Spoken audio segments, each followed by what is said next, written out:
To conclude, tests with CX4 indicate that we have developed a nerve gas so deadly that 1 milligram in contact with the skin causes death by paralysis of the nerve centers, starting with the larynx, in less than 20 seconds.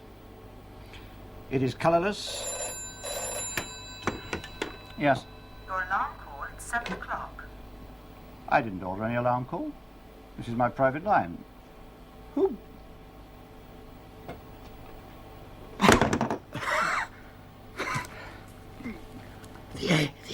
The agent is...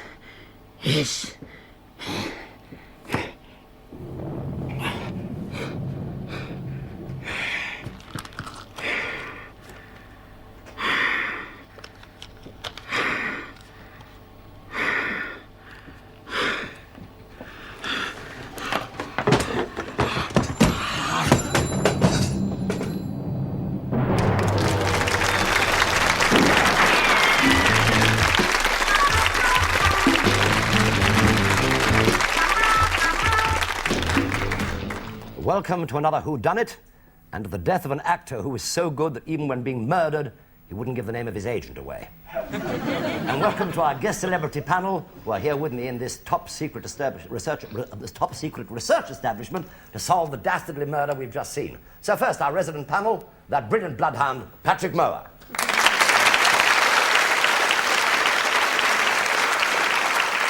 And there, as you could just see, holding his leash, the lovely Anushka Hempel. And our guests, the lovely liver bird herself, Polly James.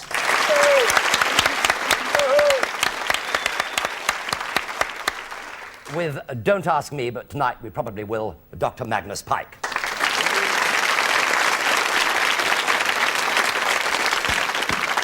And, of course, 4 members of our studio audience who were picked just before the show started to make their choice of Whodunnit, and there they are.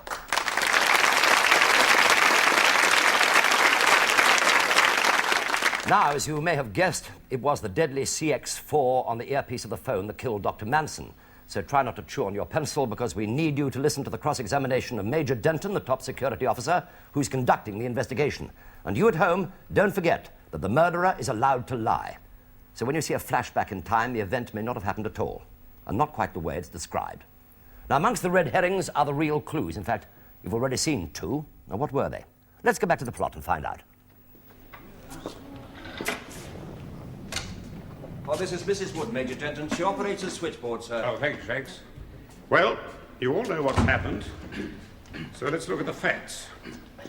Now, we know from the tape a call came through on Manson's private line. Traces of the chemical CX4 were found on the earpiece. Now, Manson is already dying and tries to tell us on the tape recording who killed him. The agent is...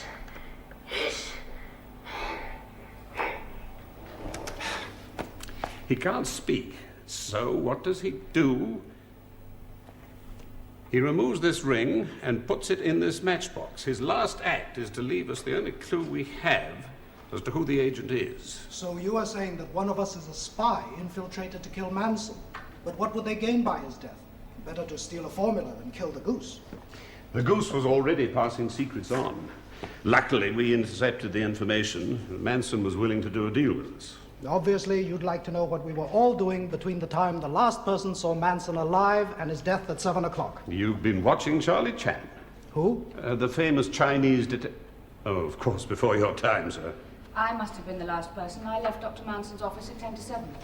We only have your word for that, Miss Burns. It would be quite But easy. let's assume it's the truth. Well, of course it is. Oh, clairvoyant, are you, sir? Now, let's look at it this way. If someone entered the office, it was someone known to Manson. Easy to distract him, contaminate the earpiece, leave, and be somewhere else at 7 when the call arrives. Well, why so elaborate? Why not just kill him on the spot? Just as someone else walks in for a friendly chat, we would make a lousy murderer, sir. Or is that the impression you're trying to create? I suppose, Miss Burns, when you left the office, you went back to your room? Yes, I did. It's only a couple of minutes away. Yes, I can verify that. How fortunate, Mr. Victor. I had invited Simon to watch my television. He doesn't have one. He was there when I arrived. About what time was that? 5 to 7. But you left the office about 10 to 7. What took you 5 minutes if you're only 2 minutes away? I popped into Mrs. Wood's to get some change for my gas meter. I've a gas fire, it's a cold place. Yes, I changed £1 for her. And what were you doing, Professor Stryker, at somewhere between 10 to and 7? I was giving Dr. Ling a fencing lesson. It's a splendid way of keeping fit. Everybody's become very keen on the sport. Miss Burns there was a fencing blue at university. So you two were in here, I see. I suppose Miss Burns didn't make a call on the private line when she came for her change. No, certainly not, sir. No. That leaves the call box near the gate. And you didn't see anybody there, did you, Shanks? Well, sir, I did see Dr. Ling. Well, fencing round the gate, was he? That was not until after 7, How are you so sure? because I dropped my watch just before I went outside. Convenient. Look, we just finished a 15-minute practice session, and I was very, very hot and sweaty.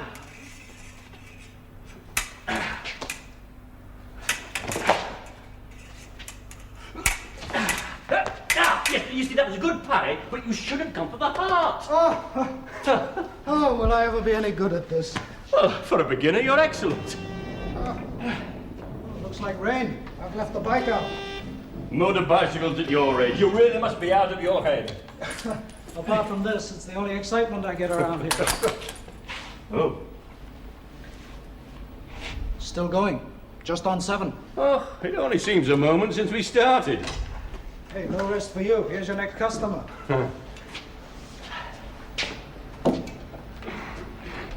And then I went to put my motorbike away.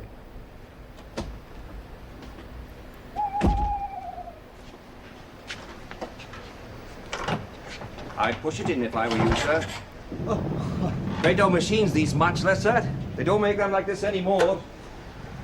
No. It's your daughter's big night tonight, isn't it, Shanks? Oh, yes, sir. That's right, sir. She's dancing at Covent Garden, sir. You must be very proud. Oh, I am, sir. I've just been on the phone to wish her good luck and all that. She'll be a great ballerina one of these days.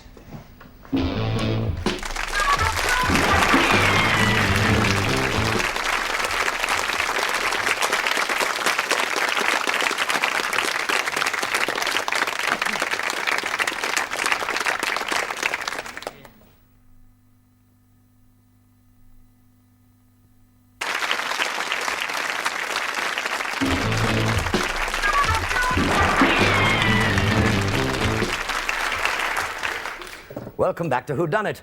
And to quickly recap, Dr. Manson, head of a secret research establishment, received a phone call.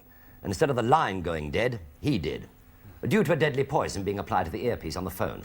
Now, the only clues so far appear to be a matchbox in which the dying Dr. Manson placed a ring from the little finger of his left hand. Now, among the suspects are Professor Stryker, a striker, as in matchbox, Miss Burns, which matches generally do, Mr. Simon Victor, whose initials match those of the matchmakers, Mrs. Woods, the telephonist, phones, ring, wood, wooden matches, could be a clue, and confusingly enough, we have a Chinese called Ling, who has a matchless motorbike. Now, let me make one thing Major Denham said clear. Dr. Manson was a spy and was prepared to name his co-agent to lessen the penalty that he would have incurred, and that's why he was silenced. Now, having helped you so much, let's rejoin Major Denton, who is concluding his questions to Shanks, the security guard. And by the way, a shank is part of a ring. Shanks, you can confirm the time you met Dr. Ling by his motorbike. Well, I didn't look at my watch, sir, but I think it was round about 7, sir. Now, to recap on your movements, Miss Burns, you meet Simon Victor in your room? Yes, I was just leaving for fencing practice. And what did you do then, Miss Burns? I fed the meter, put the fire on to warm the room, made a cup of coffee, changed into my fencing gear, and then ran across to watch Simon practicing with Professor Stryker. Now, that was well after 7. And can you vouch for the fact that you were practicing with Mr. Victor, according to Dr. Ling's watch, from 7 onwards? Yes, but the alarm call was made at 7 o'clock, so any minutes after are immaterial. Just because a voice says it's 7, it doesn't mean it is, does it? Now, can you vouch for Mr. Victor? Well, let me think. Well, to be fair, Mr. Victor did leave the room, but not long enough to get to Manson's phone and back again. Tell me about it. Well, we just started, and, well, obviously, Mr. Victor was having trouble. No, Sam, you must get that guard up faster. Otherwise, I can go there and there. Yes, I know. It's this jacket. I don't know, it's too tight. Listen, I'm going to change it for another. I won't be a minute.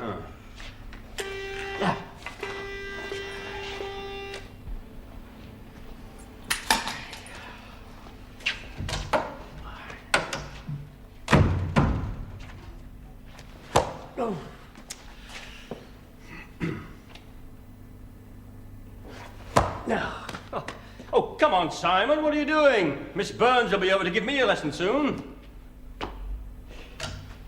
Oh. Now, Sam, remember, this time, concentrate. Speed, timing, look for your target, think ahead, and get that sense of point, right?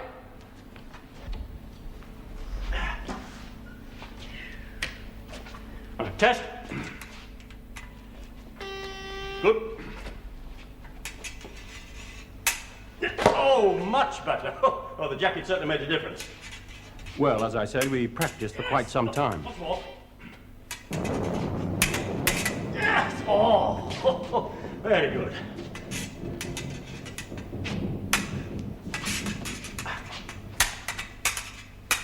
Yes! Oh, no, that's enough for me. Oh, no, that's very, very much better, Simon. Hey. Oh.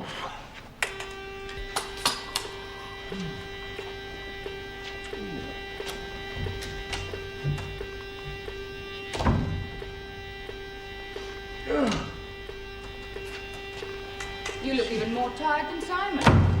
Come, Dr. Stryker. Don't let old age get you down. Well, by the time we'd finished, it must have been about 7:30, and quite frankly, I'd had enough, so we decided to call it a day and return to our quarters, and the rest you know. I think that accounts for everyone's time. Except Shanks. Sir? That motorbike shed, it's a long way from the gate. What were you doing there? Well, I'd been up to see Mrs. Wood, sir, and I wanted to use her telephone. Well, she was making a cup of tea when I got there, sir, so I... Well, I'm awfully sorry, Mr. Shanks. I'm afraid I can't allow you to use the phone. You see, I have to account for it. Well, I'll pay. Look, this was taken during rehearsals. There she is at the end. She's a baby swan. Isn't that pretty? Oh, she's much prettier than the others. Well, I only wanted to say good luck, you know. Oh, very well. Go ahead. Thank you, Mrs. Wood.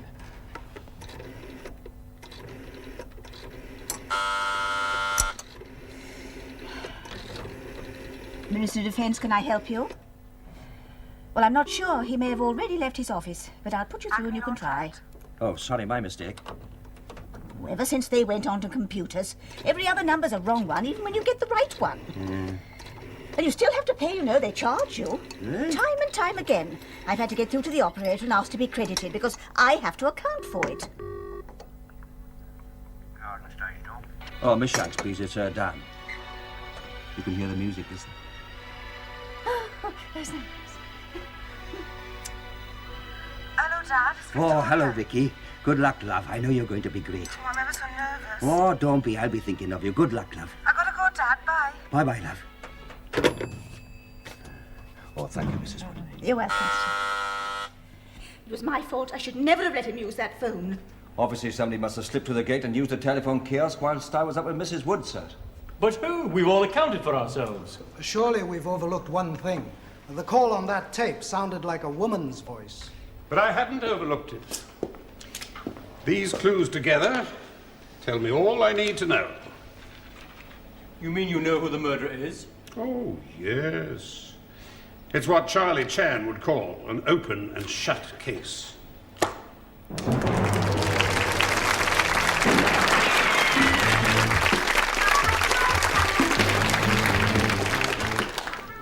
I don't know about the case, but I've noticed some open and shut mouths in our panel while they were watching that. So while they recover, let us welcome our suspects, and here they are.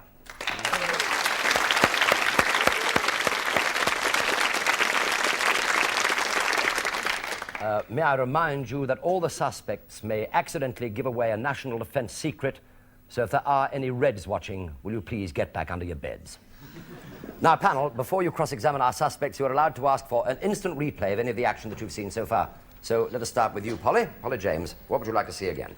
Well, can I see the bit where Dr. Ling drops his watch in the fencing lesson? Dr. Ling drops his watch during the fencing lesson. Yes, of course.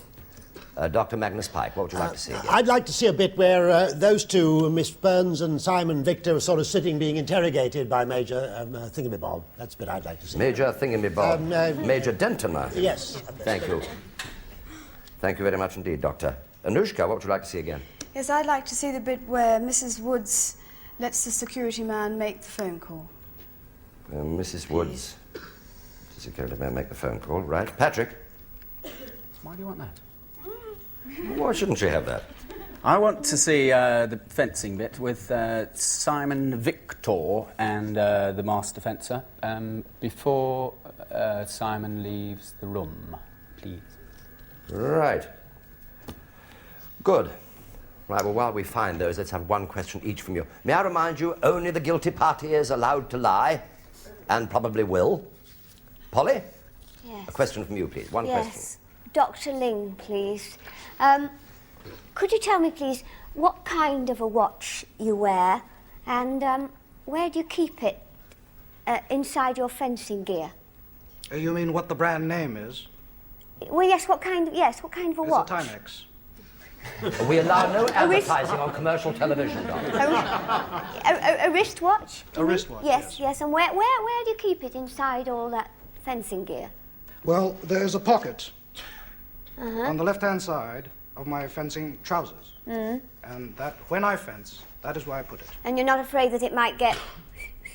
No, because I'm right-handed. I'm right-handed, and Well, when so I is fence, he. my right-hand side is facing him. Yes, I see. So that's why I put it in the left hand. Thank you very much. Thank you. So unless somebody stabs him in the rear, his watch is safe anyway. What's that? Doctor, a question. Well, I'd like to have a sort of demonstration, if I might. Could I ask Miss Burns and Mr. Victor if they'd be good enough to stand up and stand back to back? Will they allowed to do that? Yes, of course they're allowed to do anything you yes. ask them to do. Would you please stand up, Dr. Victor and Miss Burns, and stand back to back? Yes, oh, wow. Back to back, Yes, right. Is that being shot beautifully? Yes. Yes, thank you. That's what I wanted to know. Could I ask Miss Burns a supplement? Oh, thank you, gentlemen. Please, ladies and gentlemen. Could I ask a supplementary, Miss Burns? You seem very friendly with Mr. Victor. Indeed I am, yes. Are you engaged?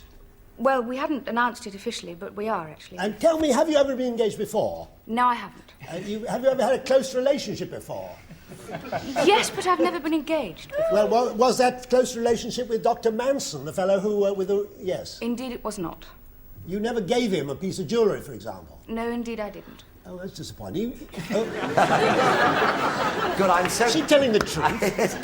Well, I don't know, sir. If she's responsible for the crime, she could be lying, as I told you. Right, Anushka, a question, please. Yes, I'd like to ask Professor Stryker, what do you do when you're not giving fencing lessons?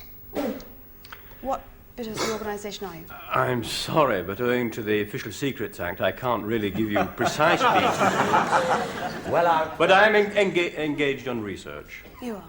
All right, thank you very much. And I'd like to ask Major Denton something now. Is it usual to carry on an investigation within the firm instead of calling the police from outside to do this? Well, what are you trying to do? Do me out of a job? You ought to hire a dog and bark yourself? Well, have you let the Do you police mean to know say yet? that at every time that something went wrong, I'm supposed to telephone the police? In that case, all we need is somebody who can use the telephone. No, my job, don't forget that this is a highly secret place.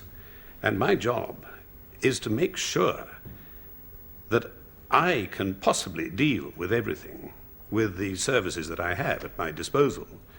If it got out of hand, I would then contact my superior department, which I can't tell you what it is, except it is part of the Defense Ministry, and ask their advice. Then we might bring in the police, the army, who knows. Thank you very much indeed. Would you continue your explanation in part 2? Thank you very much. Patrick, a question. Well, I was going to ask Mr... Is it Professor Denton? A question. What is that on your... Professor Denton, Major, sir. Major. Ex-army. Sorry. What is that you have on your tie? Oh, careless. No, the little emblem. The little emblem. Well, it's SV, which is the... Is it anything to do with Semper Victor. Is it anything to do with the Cambridge... It's a service club, and Semper It's Victor not a Cambridge means, University always one crest of any kind. It's not a university tie, no, it's a service You club. wouldn't happen to have been there with the sort of super spy Kim Philby at all, would you? Philby? Well... First of all, I wasn't at Cambridge, and when Philby was at Cambridge, I think I was at kindergarten at Chichester. Well, I believe he did a few lectures there anyway, so... Right, we're now ready for the first playback. It is Dr. Magnus Pikes. He wanted to see Mr. Simon Victor and Miss Burns being interrogated. That's when they had a disagreement over the time that he was in her room watching TV. Is that the impression you're trying to create? I suppose, Miss Burns, when you left the office, you went back to your room? Yes, I did. It's only a couple of minutes away. Yes, I can verify that. How fortunate, Mr. Victor. I had invited Simon to watch my television. He doesn't have one. He was there when I arrived. About what time was that? 5 to 7?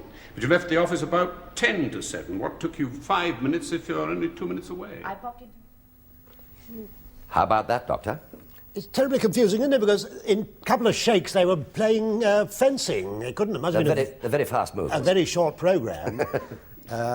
Is there any questions you'd like to ask? I'm suspicious of that, Miss Burns. I wouldn't like her to know it, but there's something funny about it. You carry on and be suspicious, Doctor. You carry on. If you want to ask her a question and pin her to the wall, you do so. Carry right on. What would you like to ask her?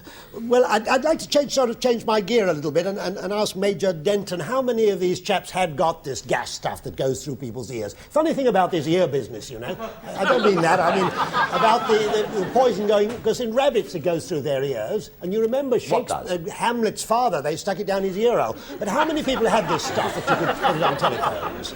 Did this fellow have any?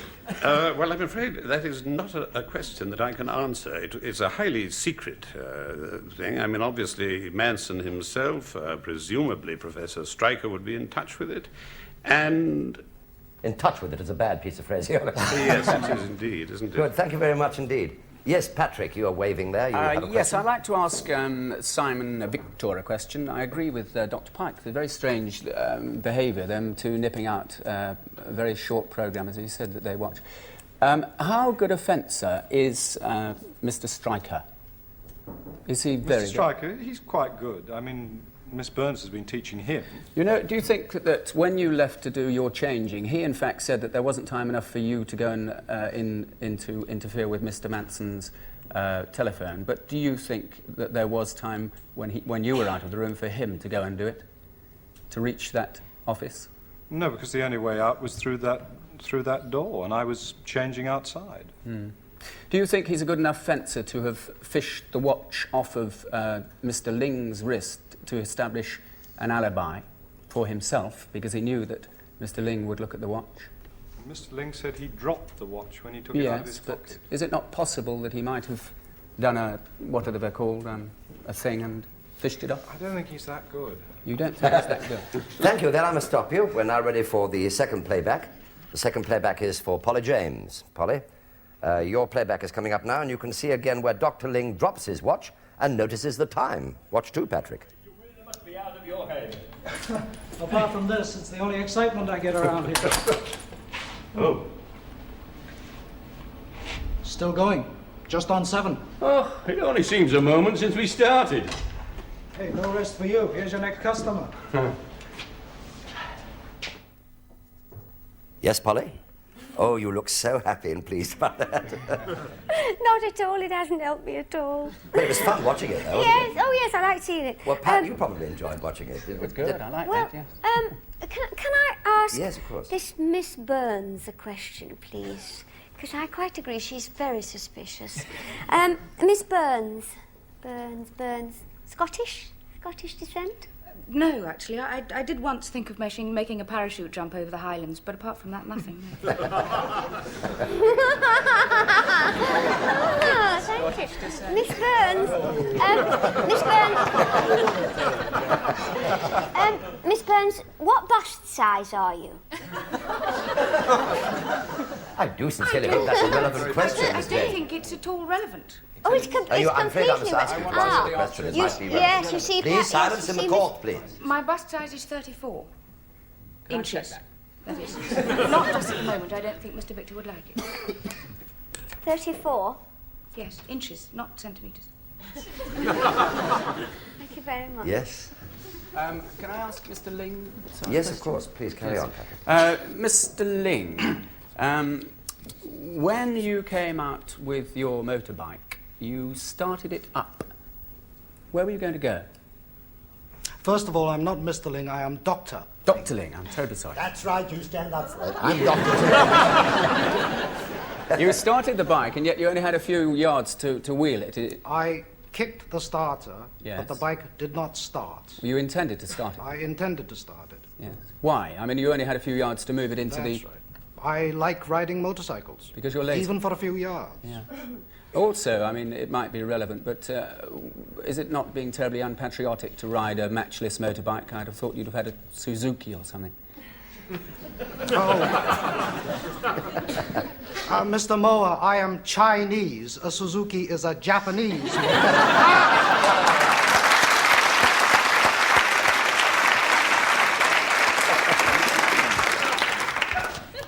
Carry on, carry on. Can I ask Dr. Ling a question? Oh, no, don't stop him in full flood. Is your Sure. attack over, Doctor? Be careful. Yes, please. Yes, Anushka. Well, I want to know whether you're Japanese or Chinese. It all adds up to the same thing, that you're a foreigner. Right? To you it adds up to the same thing. To me, Yes, no. all right. For now, it adds up to the same thing. So I'd like to know, where were you born? Warrington in Lancashire.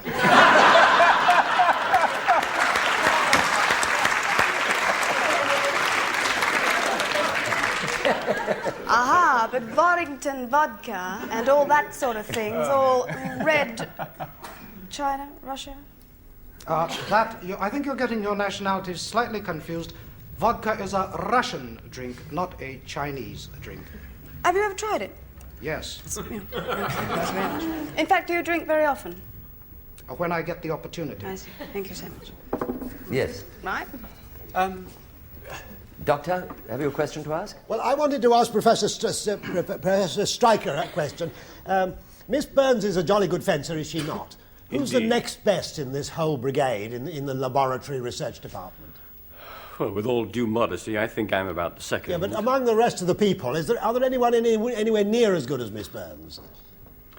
Because Mr. Thing at the end there, he's a pretty well a duffer, isn't he? You had him all over the shop. No, I think really when he's relaxed, he's quite good. But there are times, I have noticed, when he gets tense, he loses his sense of direction. You've noticed that His timing before goes. before this particular fencing do? Yes, indeed, yes. You had you? Yes. Oh. Certain tension. And when he's untense, he's quite good? Indeed, very good, yes.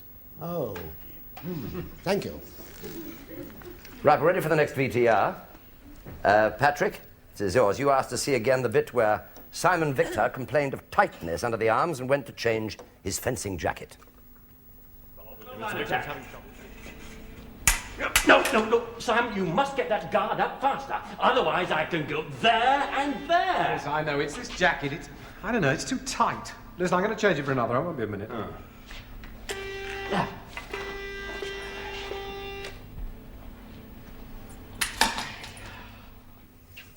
Yes?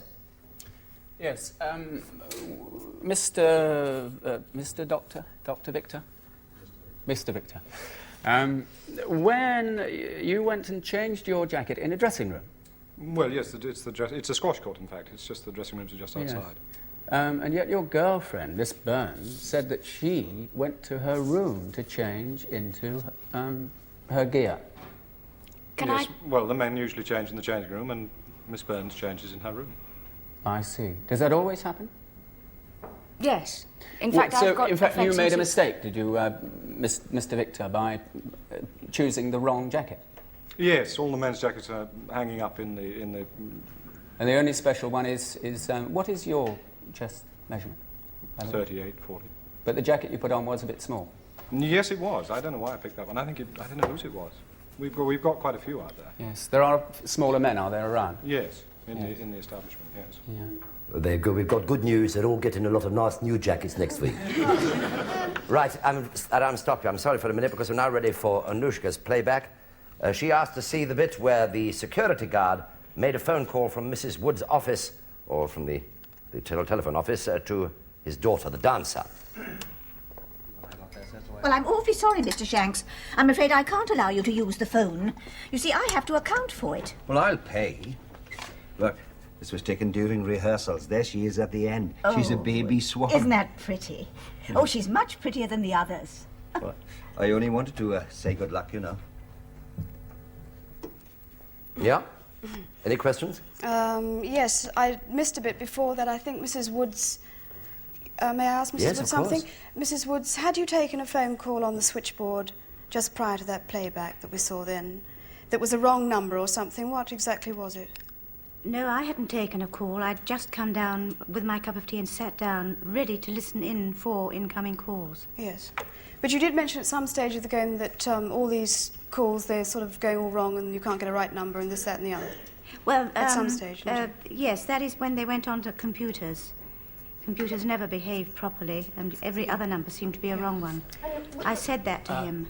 Was that because you got a didn't Shanks? You got a wrong number first, did you? Yes. Yes. So, and you were referring to that, were you? Yes. Could I ask Mr. Shanks a question? Yes, quick. When you were actually on the phone, could you hear what Mrs. Wood was saying? Were you aware of the dialogue? Not really, no. So in when I fact- was waiting for the person to answer the other side of the phone... When she was recounting the action, she could in fact have been lying, and might she have made... Could have been. It's possible that she made a call, do you think? It's possible. Last question, please, Yes, Dr. Mr. Yes, Inushka. Mr. Shanks, you sort of flashed a photograph around of somebody which was your daughter in that photograph. Yes. As a baby swan. Yes. Do you know the name of a baby swan at all? Do I know a name? The name of a baby swan? Yes. I can't actually really remember at the moment. Yes. Nothing to do with... Right, there I must stop you. The time is now up. And panel, I want you to write down who done it and any clues that you have spotted. Yes. Oh. All right, this applies to our audience panel as well. And don't worry, even if you're not sure, just have a pot shot at it. Right, time is now up. I'm going to collect the cards. Thank you, Polly. Yes, of course. Anushka? I don't like the sound of that. Yes. All right, Mush, let's have it. I've done it again, haven't I? No. All right. Now, before I ask the panel who did it, let's see if we have a winner from the studio audience. No. No. Yes! We have a winner here. Plus one clue, and we have another winner, but no clue. The no clue, that was Stephen Weintraub. He got the answer right, but not with the clues. The correct answer, therefore, is Denise Allison. Congratulations, Denise Allison.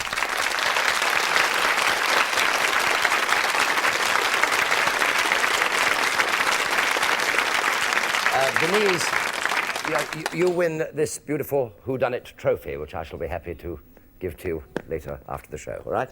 Well done. Now, here is the big moment of Holly James. Will you now kindly tell us who done it and your clues as to why you think they done it? Yes, I'm throwing caution to the wind, Go on. plus all my clues, and I'm going on a hunch. It's Shanks. Shanks? Because that's a bogus phone call. If his daughter is a baby swan, then at that point, which is a signet, then at that point, she would be on stage. At that point in the music, and it was pointed out that we could hear the music, at that point in the music of that particular ballet, she would have been on, she'd had to be on stage, so she couldn't have been talking to you. And the man left his ring, which was meant to point to his name, Shank. Right. Thank you very much. Now I'm going to swing to the other end to Patrick Mower. Well, What do you think, Patrick? I'm going to surprise you all. I've been doing a bit of lateral thinking. And Swan, the thing is the Swan Vestas pack and the ring, of course, so it's the SV. And I've worked this out, you see. If it's Vesta Tiller is a gardener, right? Someone who works in a garden. The ring, and so I want something that goes round in a garden. That's a mower. Yes. Seriously, All right. seriously. Seriously, who It done could it? be. Why? It could be Mr. Ling because Matchless Motorbike and Matchless and Ting-a-Ling ring. It could be Denton. He had SV on his tie. It could be Simon Victor, SV, the initials. But in fact, it wasn't. It was Mr. Shanks and persons unknown because, as Polly said, it's a signet ring, and she was in the Swan Lake thing. And what was the other clue? When the phone call was a signal. Thank you very much. Anushka, who done it and why? Well, there's been an awful lot of swanning about between these two, and I think it's Mr. Shanks as well, because he made a remark that when he said, he made a phone call. The call was probably made from his box, right? And when the phone call came through, the alarm call had come through, there weren't any pips on that alarm call that came through to Mr. Manson. Also, I go back to the off-stage call can't come through, and this and that and the other. The signet ring in the box with Swan Vesta written on it, Swan Lake, your daughter being a signet. Thank you very much. My swan song. Thank you, Anushka. Yes, Dr. Magnus Pike. Somebody must be wrong, and I think it's me. Because I think it's that chap Victor. I never liked the look of him, because I believe when he went out with his thing too tight under his arms, I think it was Miss Burns who came back in, because she fenced so well, and he went off and slaughtered the fellow, and so on. And there was a clap of thunder when he was out murdering it, and there was a clap of thunder, wasn't there? You know, the beginning of the whole show? That's a clue, and yes. Very interesting. Yes. Thank you very much indeed, Doctor. No, any yes. time. You'll never get another chance. Right. Will the real Whodunnit stand up, please?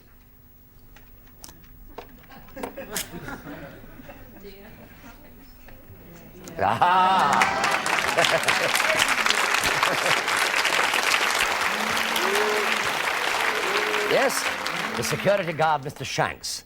Well, congratulations, Polly, Anushka, and Patrick. All three of you got it right this week. Splendid. Well done, Anushka. It's your first win. Well, it is, isn't it? It's about time. My commiserations, Dr. Magnus Pike. It was a very badly run lab. You should have locked up that stuff. Well, any of the other suspects, of course, could have been the murderer, and only the clue of the signet ring and the matchbox together appointed to Shanks the security guard. So let's see how he did it. Well, as Denton correctly suggested, Shanks entered Manson's office, got Manson to go to the filing cabinet whilst he impregnated the earpiece on the phone, protected by his gloves.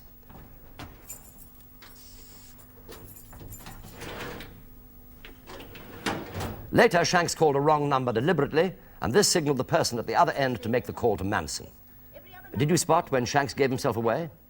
He showed a photo of his daughter in ballet costume, dressed as a signet. And over the phone, the ballet music was Swan Lake, a signet ring, and Swan Vesta matches were the clues that Manson improvised to nail his murderer. So until the same time next week, it's a good night from our panel and our suspects. But remember, the next time you see somebody pick up the phone and collapse, clutching his throat, it's one of two things: CX4, or he's just got his telephone bill. Good night.